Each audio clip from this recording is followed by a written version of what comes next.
So we made this record, and while we're getting ready to release the record, the president of Hollywood kind of snaps and gets fired, and he leaves the label, and he's no longer there. They don't have a president at this point. They have all these VPs and A&R guys, and we're all in a room trying to figure out what to do with this record. And our manager suggested that we work the way, because he said it sounded different, and it's a standout track. And we were like, okay, we hadn't thought of it. Really, we're going to go with Sooner or Later, which is a more upbeat pop punk kind of song. And so once he said it, we all looked at each other. It sort of made sense. And they started working it before it was released. I think the release date was set for spring of 98. And before that, though, they sent it to all these little radio stations. They sent it to Birmingham, Alabama. I remember they sent it to Sacramento, and they sent it to smaller markets. Yeah. And right away, call back, radio station. Hey, what the hell was that you just played? Yeah. So all of a sudden, people from the industry start coming and working at Hollywood Records. Hey, Tony, how are you? I'm good. How are you? Adam, yes? Adam, yeah. Very nice to meet you. Where are you? I am in Nashville. Where are you? I'm in Austin. Very, very cool. Okay. Love Austin. Awesome. Well, so nice to meet you. Thank you so much for doing this. This is about you, your journey in music, and get a little origin story of you, and obviously talk about the album you just released. All right. Well, I grew up listening to music in the 60s and 70s, the 1900s. Yeah. So as a kid, I grew up in Southern California. I listened to a lot of radio. I listened to, I saw stuff on TV, that really made me interested in playing music, and specifically rock and roll with electric guitars, whatnot. Anytime there was someone playing an electric guitar on TV, I would have to see it. I would have to, like the Mike Douglas show or something where a band would play. And then, obviously Saturday Night Live started in those mid-70s times, and a lot of great bands. And I learned about punk rock and discovered that by the time I was in my junior high years, there was already small contingents of these people who liked, this new kind of music. And it wasn't really new music in retrospect. It's just guitar, rock and roll, right? Yeah.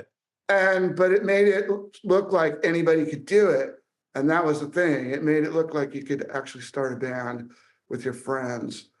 And it's funny because, you look back on the careers of, say, the Beatles, and you realize that this was basically a gang. They were a gang of young guys who sort of thought the same way, and they kind of had a leader with John Lennon, but They were like coming from, no way in hell can we make a career out of this, right? We're just having a laugh. We're going to go out and sow our wild oats while we can. And, it just goes to show you that with that energy all focused into one place, that, you could do amazing things. And what a test to your band too. I mean, it's the same three guys for the past 30 plus years, right? That's what I was sort of alluding to. And it's true. We've been together for over 30 years now, and same three guys as the core of the band. And which is so rare, right? Yeah, well, the funny thing about us is we had to figure out that was a good thing to stay together. Sure. that is probably the best way to focus our energies, because it's a thing that, has already sort of established itself with hit records in the 90s. So that's sort of our foot in the door, and we sort of get the other foot in by playing in front of people. So the hits from the 90s make us get on bills where we're not necessarily a headline act, but we're playing in front of a lot of people, and people go, "Oh my God, that's a real band." And they're actually really good, you know? Yeah, and you have the hits too, so people know the name. Oh, Fastball. Oh, hell yeah, like they're on the Yeah, bill. it's funny. I think we're more successful now in the way that I would have defined success way back, when I was first starting in bands. Uh, I feel like we're more successful in that way now than we've ever been. That's Before interesting. the Yeah. hits, I wanted to play theaters. I wanted to play big sort of, you know, clubs, but Mhm. not, I didn't know anything about playing hockey arenas or baseball Sure. fields and Yeah, all that. Yeah. stadiums. I learned. I mean, I figured it out somewhere along the line, but Yeah. Just to rewind here a little bit, I read that you were born in Hawaii though, correct? I was indeed. Wow. How long did you live in Hawaii for? Just my dad was in the military. So my dad was in the Marines, Oh, and wow. Okay, we is were that what took you to living. Southern California then? It did, yeah, Okay. I'm from eventually. I San was Diego originally. I've Yeah, only lived well, in we Nashville lived for like there 4 too. years. I was gonna say you might have lived in San Diego if I you're did a live Marine. there, and I even lived there as a young adult. I lived there, off of, where, Ocean Beach is, obviously, Yeah. and I lived sort of up the street there where it starts getting, well, it did anyway. In the 80s, it was like, mechanics here and Yeah. body shop here, surfboard maker here, and it was just, oh yeah, the what do you call them? The hair Krishnas, and the hair Krishnas were there. But I Oh, lived what? down there for a little while, and I lived all over like Orange County, LA County, until Okay. I got the opportunity to play in a band that had a record deal, and that just happened to be in Austin, Texas. So it moved me and my extremely young family. I had a little newborn baby and a girlfriend, and we moved to Austin in '93. And Wow. I worked various jobs to keep our heads above water and also played music, but I was very surprised to find out that I could actually make a little bit of money playing music. Like, I didn't know you could do that at all. Growing up in LA, you had to pay just to get on some bill, or you had to get these pre-sale tickets and go sell them. And Yeah. you had to Yeah, just I know I think they still even do that to this I'm sure day, they do, right? which is Yeah. why it's so difficult to get gigs in LA. No promoters wanna pay Oh, they don't wanna exactly. pay our guarantee, but No. people in Florida and, wherever, Minneapolis, St. Louis, they'll pay, but Mhm. not in Los Angeles or San Francisco. I mean, it's difficult. Yeah, there's not a lot of Yeah. people to play for us either. We try.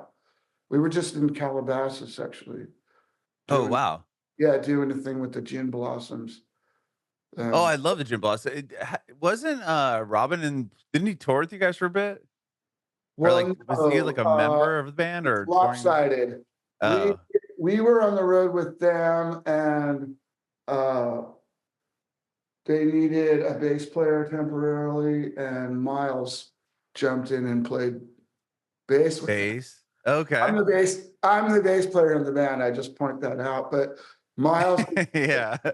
on that tour, and we've become very good friends with those guys over the last 15 years, and Mhm.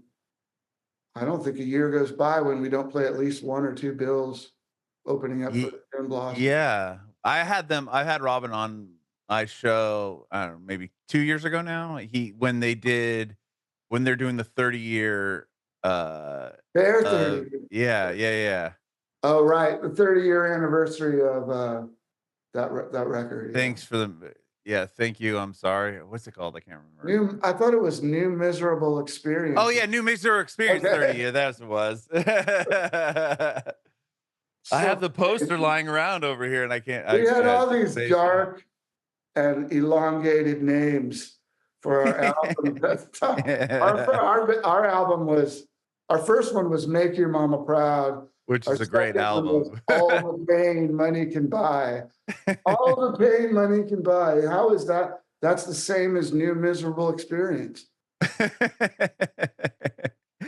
I love the album cover for your first album too, with the dunce hat. The kid Yeah. sitting there is so Well, good. that's uh, one of two or three of our albums that the cover graphic consists of a public domain advertising Oh, that's that amazing. that you pull off the internet. And even back in '95, you could go through these books, you know, Uh-huh. and rather than get on the net, you could go through these books that had endless amounts of photographs that were usable, that were free Mhm. and clear, right? So you wouldn't get sued. I've seen that dunce boy on tons of stuff. Really? Yeah, I like every time I see it, I just think of your album. memes now. It's a meme. Uh, and then we had another record um, a couple years back with a bunny on it. A man with a bunny suit, sort of walking down the road Mhm. from a party. I guess it's the Walk of Shame. But that I've Oh, seen. yeah, the Step into the Light album. Okay, so that record's cover, I've seen that graphic all over the place. I saw it as a flyer for some kind of rave in Australia. And I'm That's like, that's our crazy. album cover. Yeah. That's the one we all unanimously chose. It's hard to come up with that crap, Oh, I bet.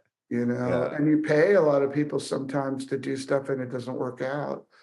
So, you know, it's just hard. That's one of the challenges of being, or at least trying to maintain, you know, a sort of profile in this business. You know, if you're already successful, you want to try and maintain that and you know, keep the ball rolling. Mhm. Um, Just you know, well, to back there's no sorry, go rule ahead. or Yeah. manual. Right, exactly.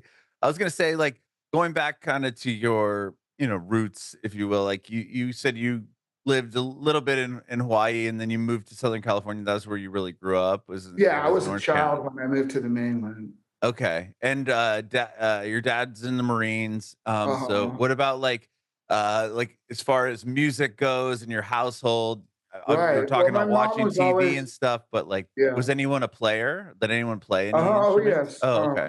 My mother played back in her high school days. She played in the band in her high school in Arizona, and she and her brothers all played music, and her brothers were rockabilly guitar player dudes, and they actually went to school with Dwayne Eddy, if you know who that is.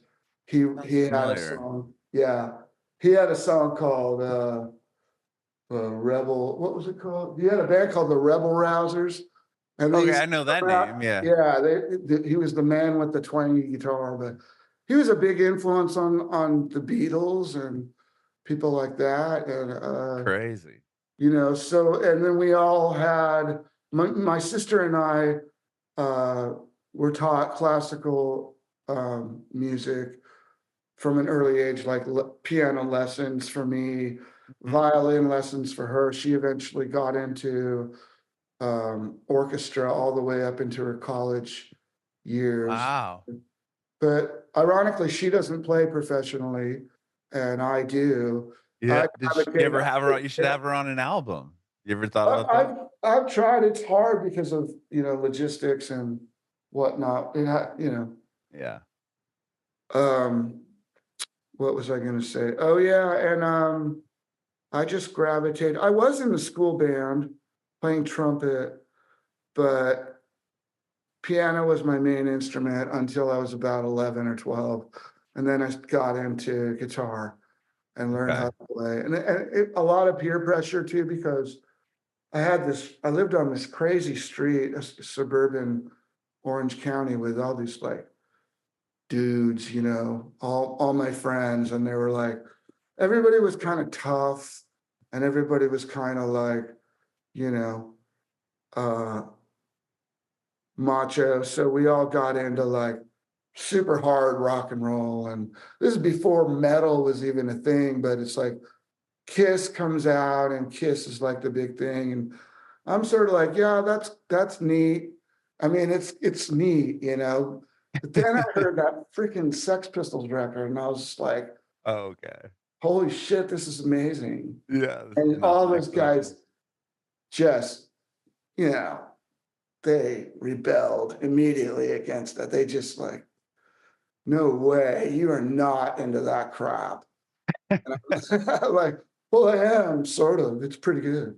So you ditched the piano for electric guitar at that point? Well, I didn't know how to make a piano be in the rock and roll uh, sort of realm that I didn't know how to make that work. No idea. No one was gonna come out and show me. And I feel like So that didn't even really come until, more the later, mid '80s with yeah, like the I would say synth new wave 78, bands. Yeah. 79 in California that we had bands like the Dickies and Oh uh, yeah, I forgot the Dickies have a synth in their band.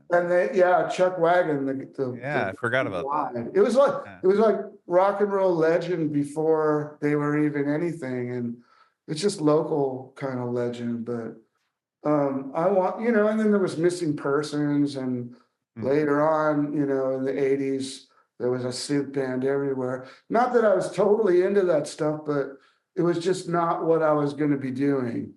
I was going to do the easiest thing possible, actually, and get a bass, and then Okay. get a bass amp, and because it's easy, and you could party your brains out and still, you Yeah. know, Keep get rhythm. Root note it.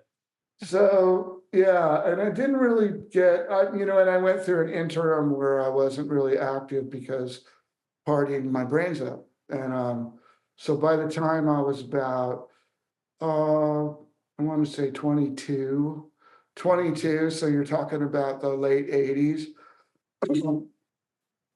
I got my shit together and I got clean and sober, and then I immediately started playing music, like Wow. seriously, with Congratulations. all these people. Yeah. I mean, it Are you still are actually you yeah, are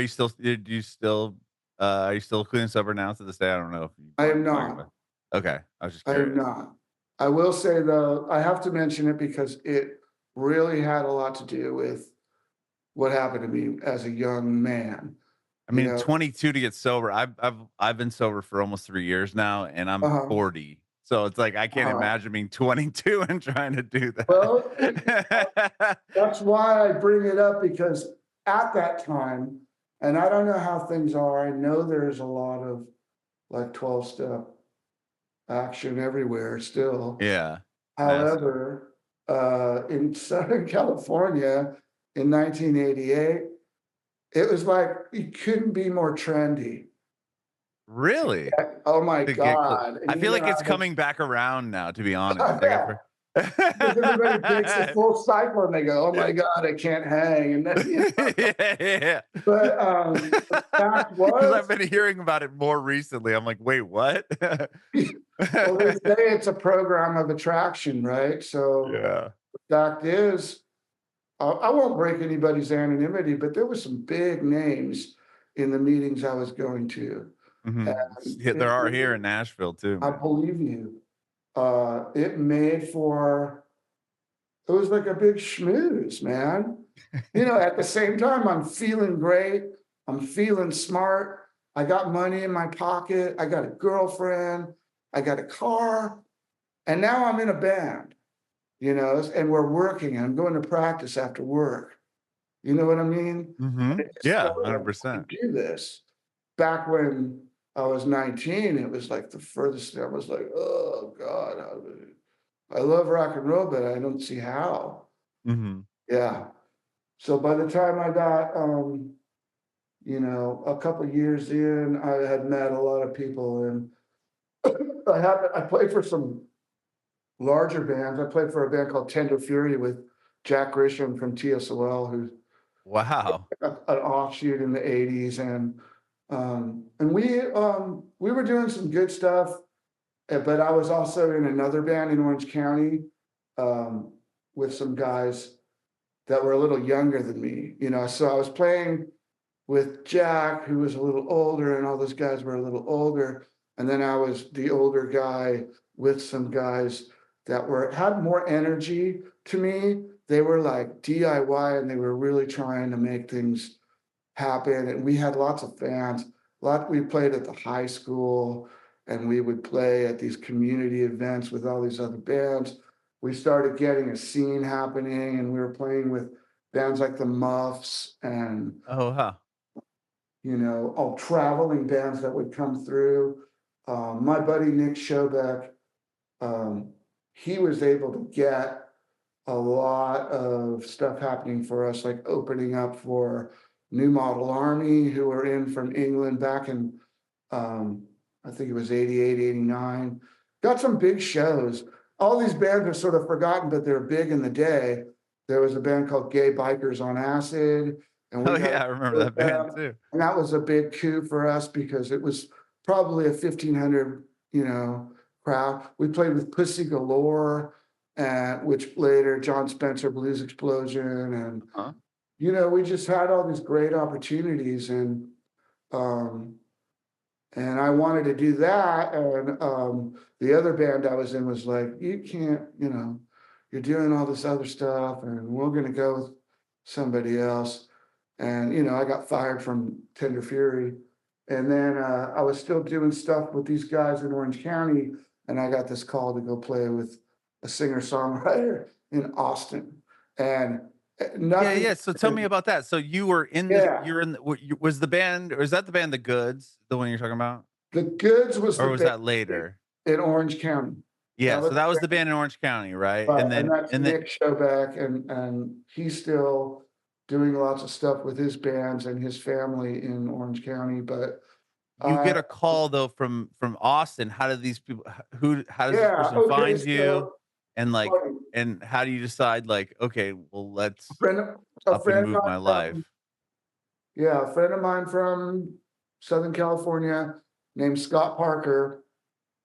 He was working as an A&R assistant uh, for a record label called Lightstorm. Okay. Okay, and that was owned by James Cameron. And Oh, wow. they had two signings at the time, and this is the way I remember it. I could be wrong, but I believe the only two clients was Ice-T, and yeah, and it was during the sort of cop killer days, Sure. right? Pre SVU. It was awesome, man. It was pretty awesome, and we went and saw them at Coconut Teaser, and it was amazing. And the nicest guy, by the way, Ice-T. He So seems like freaking cool. I mean, to go from cop killer to now he's like such a like staple on television, it's crazy. Yeah, he's a cop. Or he's a cop. He's Uh, a cop. He's a yes, special victims unit cop on television. so yeah, they had, and the other guy was this singer-songwriter from Austin who was about 21 years old, 21 or 22, and his name was Beaver Nelson. And he had all this juice behind him. The local Austin music scene was sort of lifting him up, and people like Charlie Sexton and some other folks that I've grown to know and become real close friends with in the Austin scene over the years. Everybody was sort of backing him up, and so he got a deal, but the record label decided they wanted a little bit less of the, I guess the Americana Southwest vibe, and can you get a couple of like, say, Southern California guys in there to like mix it up? So me and Mhm. my friend Jamie Riedling, we were the guys that Scott thought of. And he said, do you guys want to do this? You'll have to move to Texas. You know, I was cool with it. I was like, I need something. We need to figure something out here because I know I can do this, but I didn't know anything about the rest of the world. Okay. I Mhm. didn't know anything besides the West Coast. And I grew up believing that Los Angeles, center of the universe, Sure. everything emanates from this point. Yeah. And That's well, how I grew up until about 4 years ago when I moved to yeah, Nashville. it is not true. It is couldn't be further from the truth. So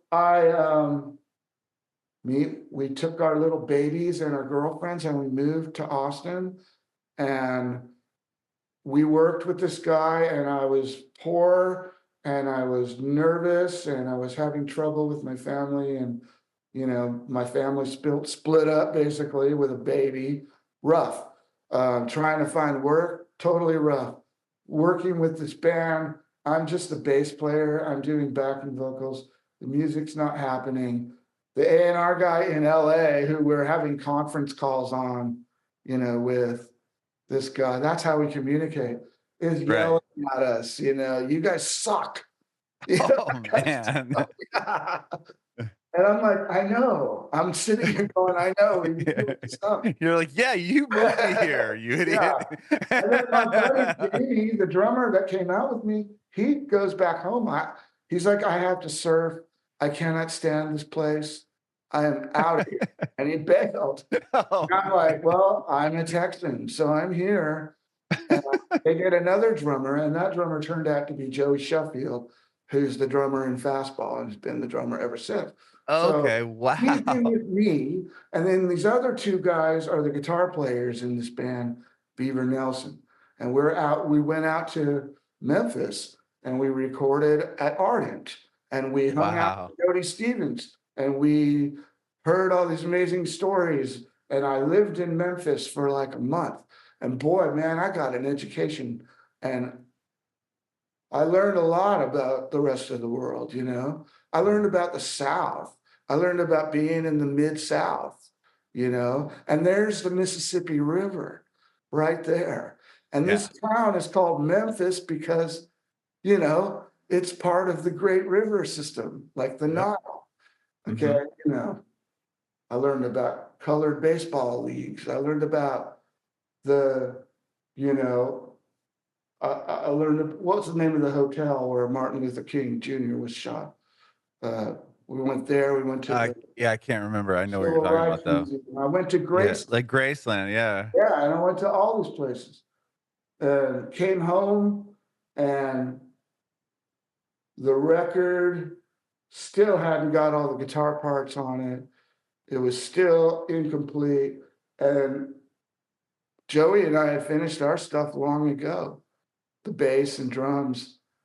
You're just And waiting around for I them to got a finish call everything from else. Beaver Nelson from LA from their mix sessions, which were actually guitar and mix sessions. And he basically fired me and Joey. And I just called Joey and Beaver just called me and fired us. So we're fired.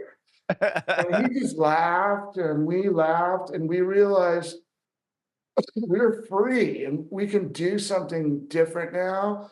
And it took a little couple of weeks or months even, but Joey, I know it's long. I'm sorry. Oh, Joey, no, no, no. No, this is awesome. What do you mean it's okay, so long? Joey calls me and he goes, hey man, Miles Zuniga, the guy I used to be in a band with. So Joey was in a band with Miles, but Miles had moved to the Bay Area to Oh, like, wow. So he's in San he ended up Francisco. just being a waiter, right? His bands didn't do any better than anybody else's bands. So he decided he was going to move back to Austin. And Joey said, well, he wants to start something with me. Do you want to be part of it? And I said, worth a try. Miles comes over to my house a couple of days later.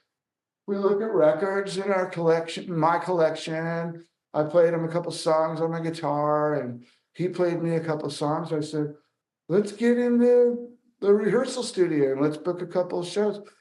We could walk in. By this time in Austin, Miles, Joey, and myself could walk into any club and just book it. It wouldn't have been a big deal to just get any night. We Oh, could wow. 4 nights a week. Yeah, those guys already had a reputation in town. Mixed, but a reputation. Mixed.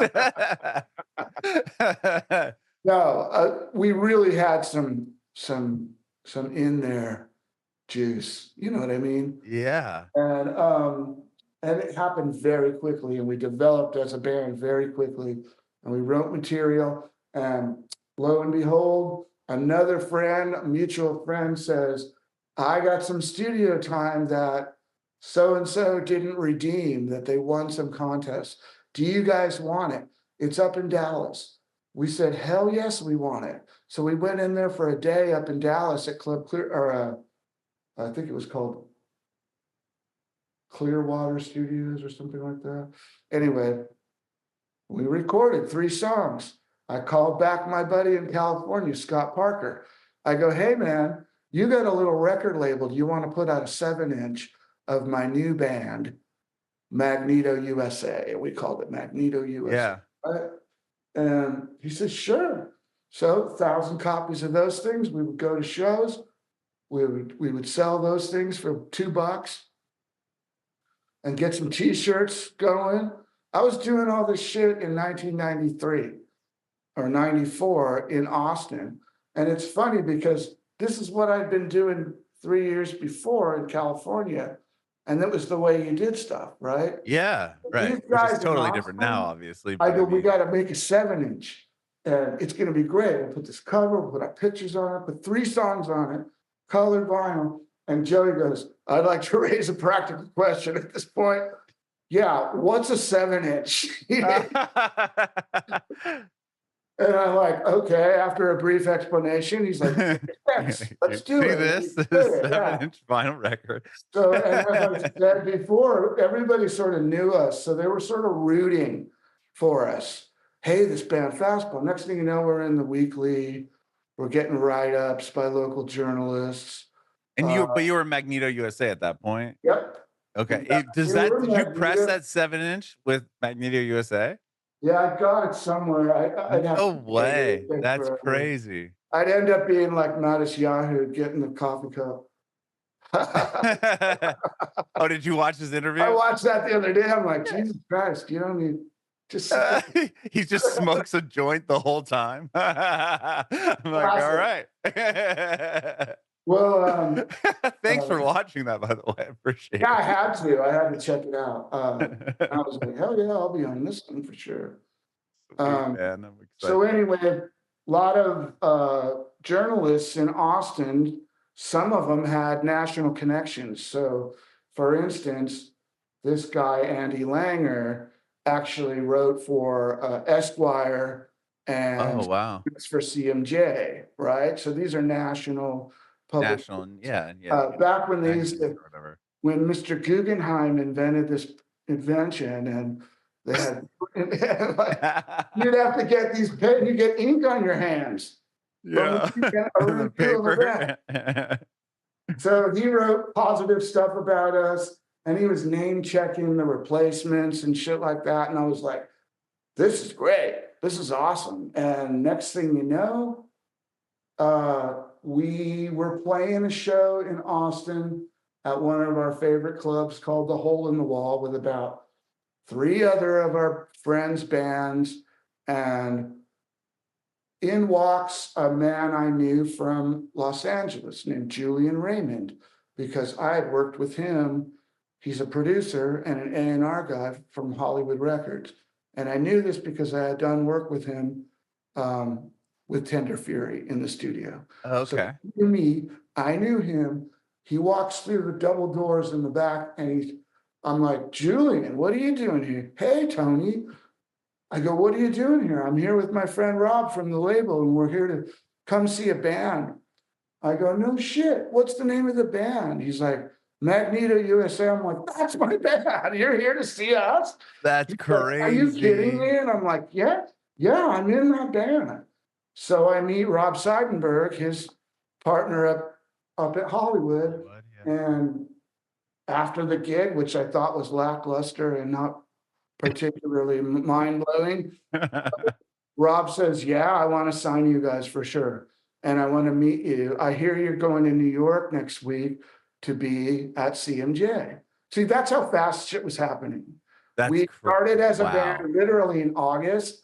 By October, we were Plain CMJ. And then we were getting signed to Hollywood Records, which is a major label at the time, Yeah. Disney Doe, and located in the Disney lot Yeah. Yeah. in Like, yeah. Burbank. So everything got really funny and weird, and we didn't know what was going to happen. So we Well, they make you change your name yeah, first, right? and we figured out a name before we'd already recorded the record, by the way. Oh, Didn't that first album was done? Yeah, Make Your Mama Proud, it was already finished? I believe so. And then we needed a name real quick, so Fastball became the name. I could be wrong on the timeline. Yeah. Were I you do guys know I we were on well on our Wikipedia way still. Wikipedia might burn me because it's done it multiple times, but they said that one of your names was Star 69. I thought that was so That's good. true. That's true. That's We didn't awesome. know about the REM song or anything like that. Oh, We figured that I we didn't know. did it Yeah, all. yeah, I forgot there's an REM song called Star 69. I was just Uh-huh. thinking of like where you could, if people were prank calling your house, you just call them back. Yeah, I think we had the audacity or the ignorance to name our band. For like 2 weeks, we were called Aloha Mr. Hand, Oh, that's which is good. obviously from Fast Times at Ridgemont You High. reached Mount High, yeah. But I think the Beastie Boys did something with that too. Oh, they did? I don't remember. That's Anyway, hilarious. we were really thought we were definitely going to be huge, and we were on our way. And we went in the studio with Jerry Finn to make our first record, "Make Your Mama Proud." Um, the songs are they're pretty good for the time, and I like that album, it's man, pretty to be honest. rockin'. Yeah. And we're all singing at the top of our lungs and just being as earnest as possible and just like, and I look back, I'm like, we could have chilled out a little because it would have been more dynamic, musically, but whatever, it's that time. It was that And time, and I think it's a great album, man. well, I thank you. like the There's a album. million other bands at that time that were doing exactly what we were doing. And we started by doing CMJ and South by Southwest during those times. We were able to see bands from all over the world come in, and we got to see Supergrass at this weird party up on the roof of some old loft in New York, and I was like, man, that's what I want. I want what those guys are doing. I want whatever they're drinking. And, and I was like, because the looseness and the tightness and the energy and the great songs and the humor, I loved it all. I wanted to be just like that. No, I didn't want to be like Oasis. I didn't want to be like Blur. I wanted to be like Supergrass. Just That's funny. way more musically. I mean, sure, Blur has its moments, but like Yeah. just more Well, versatile. Damon Albarn in general is just a super talented Yeah, total dude, right? genius. Yeah. But you know what? We put out this record and nothing happened. And next thing you know, we thought that they were going to drop us. Because, Right. yeah, Because the you said, I numbers, mean, I'm just going off, it we probably couldn't didn't win. sell what they thought it would, or, Oh my whatever. God, it didn't sell. It's just trickles of maybe 400, when Mhm. they press 20,000 of a record of a CD. Yeah. But then we thought we were going to get dropped. We all went home. We continued to play. Did We you tour on that album? Like, did toured they with Matthew Sweet. okay, so they put you on a tour and they were like, "All right, we're gonna push this." Did they try to go to radio or anything like that, like in the '90s with They that did, and we album? were on college, and we actually learned how to go to radio stations. We learned how to play acoustic in a radio station. Yeah, I Uh, did. I was on the radio for a long time, for in San Diego and in San Francisco, you get up 91 until X. yeah, 91X, Oh, and cool. I was at Live 105 in San Francisco. So Um, 91X was the only station that would play punk rock uh, yep, back in 79, 80, and it was amazing. And that's when I lived in Ocean in Beach. Ocean Beach. That's so cool. Um, So nothing happened with the record, and we thought we were going to get dropped. But lo and behold, we're just going to go in under the radar and we're going to make another record. And we go in with Julian rather than, so he's in house, so we don't have to pay an outside. We're going to try and do this quickly and stealthily. And we start making this record, and it's starting to be really good, and it has more facets to it. Mm-hmm. It's not just this Green Day action. It's like, wow, there's acoustic guitar here, there's like organ here. Let's do something good while we're here. That we had access to all these incredible guest musicians and people who, are amazing, like Kim Bullard, who's been playing with Elton John for the last 25 years, and Wow. also was in Poco. He did all that piano stuff and organ stuff on Out of My Head that you hear. Really? Yeah. And Marty Rifkin played, the steel stuff. Well, that's actually another album, but when we did I was gonna Uranus. say, yeah, like in the Harsh Light, or a Harsh Light of Day, you had Brian Setzer on there too. Yeah, and Billy Preston. And Yeah, that's right. right. So, but that's jumping the gun. That's what Sure. yeah, that's when you have a platinum record. You all can of a get sudden Brian Setzer. Yeah, easy. And Brian was really great, by the way. But so we made this record, and while we're getting ready to release the record, the president of Hollywood kind of snaps and gets fired, and he leaves the label, and he's no longer there. They don't have a president at this point. They have all these VPs and A&R guys, and we're all in a room trying to figure out what to do with this record. And our manager suggested that we work the way, because he said it sounded different, and it's a standout track. And we were like, okay, we hadn't thought of it. Really, we're going to go with Sooner or Later, which is a more upbeat pop punk kind of song. And so once he said it, we all looked at each other. It sort of made sense. And they started working it before it was released. I think the release date was set for spring of 98. And before that, though, they sent it to all these little radio stations. They sent it to Birmingham, Alabama. I remember they sent it to Sacramento, and they sent it to smaller markets. Yeah. And right away, call back, radio station. Hey, what the hell was that you just played? Yeah. So all of a sudden, people from the industry start coming and working at Hollywood Records. Like, they know they've got something. They need radio people to come, people like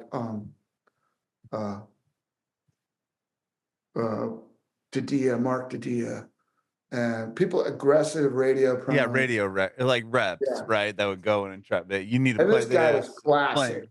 We're Classic killing in old Birmingham. Yeah, he'd pick us up and he'd take us, and he was so funny. And he's go, you guys, I'm gonna make you into Fourth Eye Blind. You guys are gonna be Matchbox 30. Yeah, and he just make up all these weird, names and stuff. But I'll be damned, man. They worked the shit out of that song, and we were working harder than we'd ever worked in our lives. We were going to radios 3 a day in the morning, maybe press in the afternoon, playing playing their conference room to the sales team or whatever. At the distributor in Detroit, we had to play this weird, event hall in a hotel. So bizarre, some of the stuff. Yeah, I remember they would have, newer bands. They were working the record. They'd come into 91X or whatever, and they'd put them in the conference room, and we'd be having a Uh-huh. meeting, then Did they they'd go look like grab deer in the yeah, they'd go grab headlights? some, like, salespeople and somebody else and be like, "Come and fill the room," and then these guys Yeah. would just sit there, you know, and then Thank some of God them we did become that famous. then, because today I would have been like, "Oh, no, I'm gonna get sick." Touching and all that stuff. Grip and grin. That single took off and we went around the world for the next 3 years, and we followed it up with an even more ambitious musically ambitious record, called, Harsh Light of Day.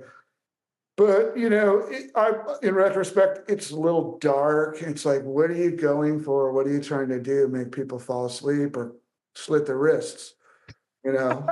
And, I don't know, but I think what you guys did with that album was really cool because it's like it wasn't like you were trying to write The Way again or write, you know, well, or we come wouldn't out and have, be like yeah, or do yeah, like Out of My Head again. It was like this really we wouldn't have cool, known how anyway. but guitar driven, I feel like more guitar driven album than Yeah, at the same prior. time, there's orchestral stuff. There's like Yeah. touchies on it. There's, Billy Preston on the piano, and there's steel guitar. Um, it it just possibly we bit off more than we can chew on it, but in the context of our catalog, you look back and you go, "Wow, we did that. That's pretty incredible, actually." Yeah, it's a Hours really and cool. hours and days of being there too. It wasn't like, "Oh, the orchestra's gonna be in there. You guys can go to the beach." It's like Right, right, we right, were right. there. We're going, "No," or "That's amazing." It was all that kind of thing. And I think we've been learning how to make records the entire time. Like Mhm. the last 30 years has been about learning how to record, learning how to produce our own music, and try to realize, the sound we have in our heads when we first conceive a song. And also to work together and to serve the other person's vision, you Right, know. you have to kinda leave the ego aside, I think, to be Well, able to there's two, keep a band together for 30 years, right? yeah, two pretty strong egos in this band, myself and Miles. And Joey is kind of like the fulcrum or the anchor that keeps us from flying out of control, and uh, common sense, you know. Mhm. Yeah, so this record is sort of a culmination of all that learning experience. And this one, I think, was one of the easiest records to make. Uh, Really? Even the this many hardest years part was later? actually post-production stuff. The hardest part was figuring out what's going to go on the record. And the hardest part was about, getting mixes right and getting a guitar solo for Let Love Back in Your Heart, which is around about like, oh my God, we traversed the galaxy looking for the right guitar solo. And Really? yes, I we have to go back and listen to the song for the solo now because I have I've heard the album all the way through a Garza. few times. I Okay, love the last song, I'll be on my way, I'll be the on my way. piano. That's Oh my me on the god. piano. Yeah, it's so good. Thank you. And then Miles did one too like that. That's what David suggested, that like, we got these songs. Now I want you to bring me a song that's just you and one instrument. And both of us had to do that. So mine was I'll Be on My Way, and Miles's was um, Gray Skies Gray Blue. Sky Blue. Yeah, okay. Now, we sort of deviated with Gray Skies Blue because we added a little bit of other guitar. There's another.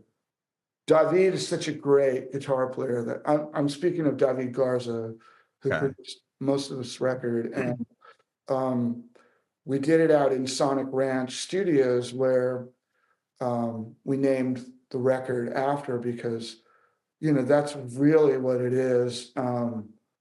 It's about being at that place. And Is it in Texas? yeah, Because it's almost like in like the middle of nowhere, Arizona. right? It's in the middle of nowhere, yeah. So it's West Texas. It's up in the high desert. It's near the Rio Grande, so it's Yeah. like A Oregon. lot of great albums have been done there. That's Yeah. absolutely right. Yeah. I know. And I'm trying to think. The only one I can think of off the top of my head is like a Taking Back Sunday album was done there. But okay, well, most recently is the Bust Out the Bolt Cutters or whatever by Fiona Apple. oh, okay. Fiona Apple's latest record, it's about 2 years old now, but it's incredible. And Wow. her and David and all these great musicians playing at, at recording at Sonic Ranch. We spent 2 different week-long sessions there, and we really got into the vibe of where I want to do more work there for sure. Because you Uh, like live there, right? Isn't you that do, the you yeah, have to because you it's go and like far. live, yeah, you just like live there for however long you're recording. Yeah, the closest city is El Paso, and it's over an hour drive.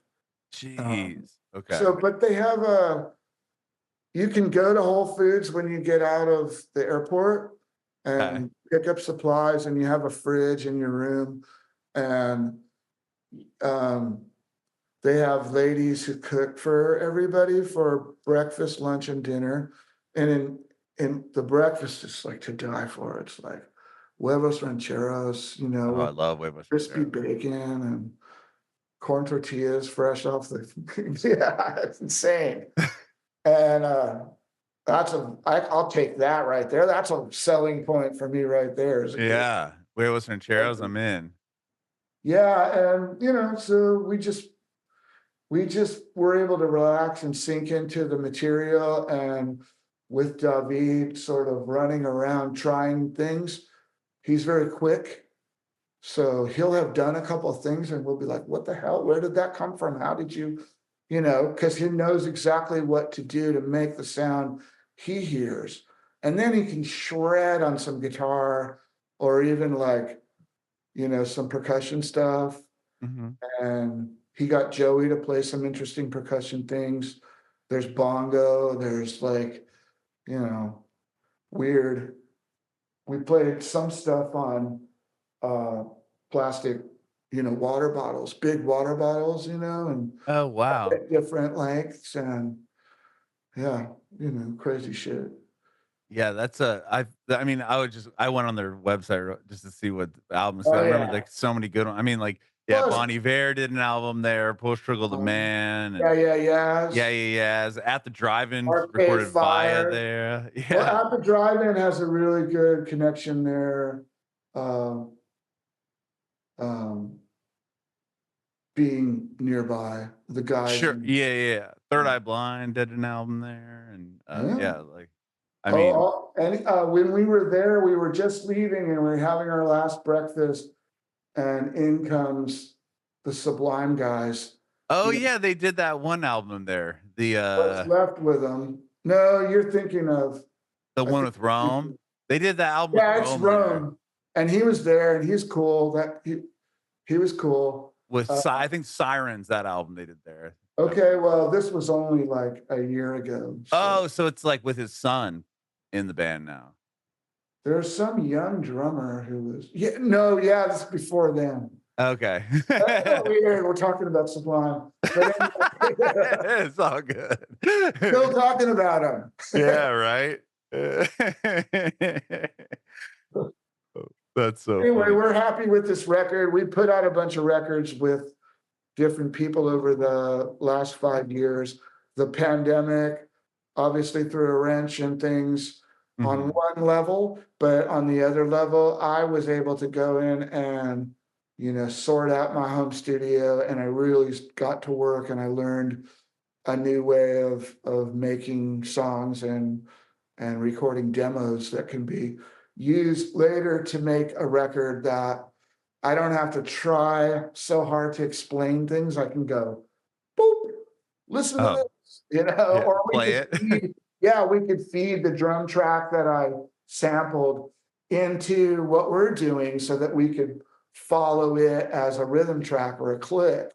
You Oh, keep the sure. same tempos going and you try to, yeah, it's all, I love the way a lot of people complain about, new technology and digital and Pro Tools and all that stuff. We still work with analog technology constantly, but we also use all the newest things. And I've been playing with the new logic because, you know, I can come up with ideas. I can let AI come up with ideas that I wouldn't have come up with. And I could take that and make it my own. Just all you have to do is flip it over again and it's your, Right.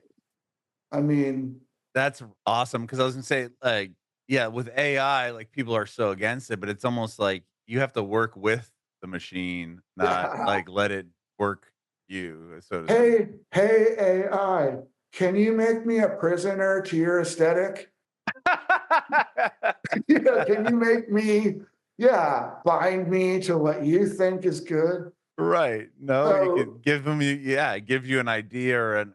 It's just like anything else. If you're watching a movie and it sparks some creativity and you write about it, like, why not? exactly, and that's been a big thing for me too. I dove headfirst into my Criterion subscription, so all these movies really helped inspire a lot of my songs, and I go off of what I see on a movie screen and maybe a script or everything, you know, and David and I bonded on that too in the studio. We talk about movies, and he got me into Tartovsky.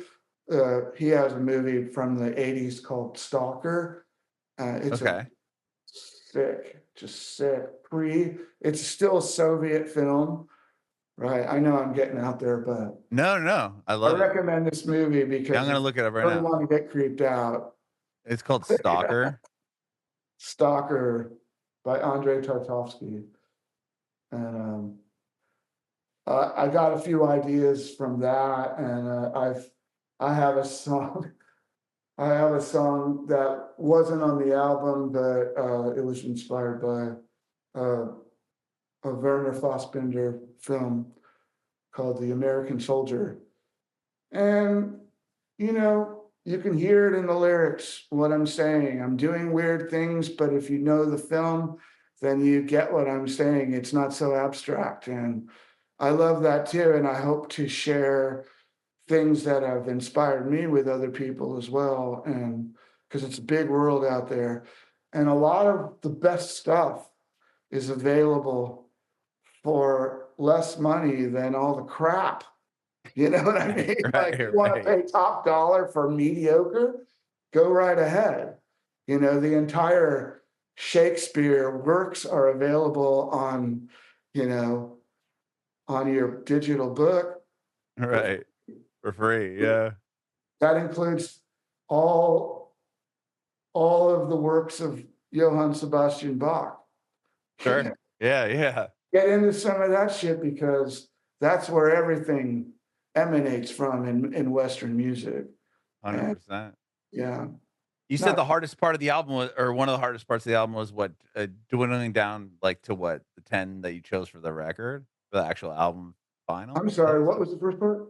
I said I think you said something along the lines of, like, one of the hardest parts of making the album was, like, getting the final 10 songs that were gonna make Right. the album. And this is because, and I'm glad that it was hard because I think the deliberation and the time and effort put into thinking about this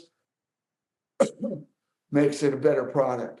Mhm. And sorry I used that word, but No, but and to have extra, it wasn't like, "Yeah, we had 8 and we had to go write 2 more." You know what I oh, mean? we had a few, yeah, we had a few. And the thing is, we had a team too. So we have managers, we have our manager, and we have guys at the label. So we were on a label for the first time, making a new album on a label that wasn't totally independent.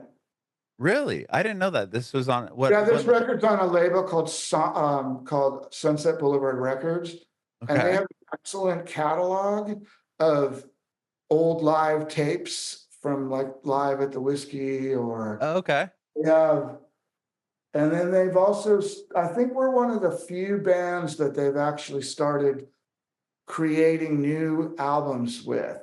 Okay, they just also made a record with the Dandy Warhols. No way. Us Okay. and the Dandy Warhols, I think That's a cool Everclear just put label out a mate. live Oh, album. Everclear? Wow. Yeah, but I think, Us and the Dandies are their first, like, actual studio albums. Peter Case put out a live album that's excellent about 3 years ago on their record label, Sunset Boulevard. So, but they also have, these guys, and they have their opinions, and so we have to listen to that. We have to put that into our consideration, and that's why I have a song called U-Turn that wasn't on the record that one person didn't like it. So we decided not to put it on there. But we're gonna release it, I think, pretty soon here on an EP where we just put all 4 singles on to an EP. Wow. And we're also, because of digital, because of Spotify and Apple Music and YouTube, we're trying to figure out ways to release music rather than, doing all this work for some baby you're about to have. That's what an Mhm. album has always been. Historically, it's been like, we're making a baby, right? We got to do all this prenatal care, and then we have to figure out what his name is, and we're having a Gender reveal party. gender reveal party, yeah. And um, God, aren't we crazy?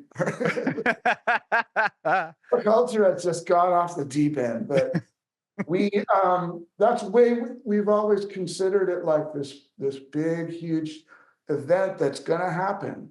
And then once it happens, then you have a big release and a big party, and you're gonna take him down to the vicar, and he's gonna baptize the kid, and you're gonna, start school and everything. But it doesn't happen that way, because what happens is you release an album, you put all your energy into promoting this record for a couple of months, and then it's over. It's Yep. over. So we have the ability to take the music that we made for this album, do it old school, put out an album, yes, hard Which copy, is awesome. Yeah. but then also you have these songs and you have outtakes. You can continue releasing them digitally in different ways. Put up a lyric video on YouTube, it's a million different ways. And then you keep sort of releasing a single for the time being, and then make videos, still making videos. We've made 2 videos so far for this record, Hmm. Rather Be Me Than You and Hummingbird. So those, and they're pretty They're pretty cool good. videos. Yeah. Yeah. I want to go back 1 second to the Dandies new video, by the way. Okay. I haven't But seen it. I check like it the Dandies, out. so It's ridiculous in a cool way. It's all AI generated. really. I don't think it cost them more than, well, they did shoot some stuff, but then AI took it and sort of morphed it into this insane apocalyptic scene, and it's pretty sick. And What's the song? I want to look at. Oh, is it? Oh, the Summer of Hate. Is it that one? I think that's I'll have to watch it after. it's outrageous. I'll have to check it out. That's And cool. plus, I don't think they spent more than $5,000 in making the video. That's crazy. Right. That is so crazy. I know, Wow. and look at the comments. Okay, I'll check it out Comments after that people hate it, right? right. But I So people are love watching it, right? You need half the people that hate you and half the people that love you. Well, ought to run for president. Uh, Yeah, well, Tony, I appreciate your time today, man. I'm so happy I got this opportunity to talk to you. me too, you, This Adam. has been so Pleasure. cool. Thanks for Um, letting me. oh, any time. I I have No. one more question for you before I let you go. I want to know. I mean, you've been doing this longer than 30 years, but the band's been around for 30 years. Do you have any Yeah. advice? I'm sure you've seen quite a few things in your day, but I was wondering if you have any advice for aspiring artists. Yeah. Well, this is gonna take another half an hour. I got time. You have to focus on your music. And if you're a band, then be a band. Don't don't expect to call yourself a band when you're a single artist and you're hiring people to do your thing and do your bidding. Okay. Be a band. That's how the Stones did it. That's how the Beatles did it. They were a gang. And, naturally, the Beatles couldn't maintain the gang thing. The Stones started to become, Mick and Keith, basically. But it starts at this nucleus of, being a group, give and take on that live level, but focus on the music.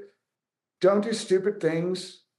Don't get into drugs. I mean, should be a no-brainer, but it's like, okay.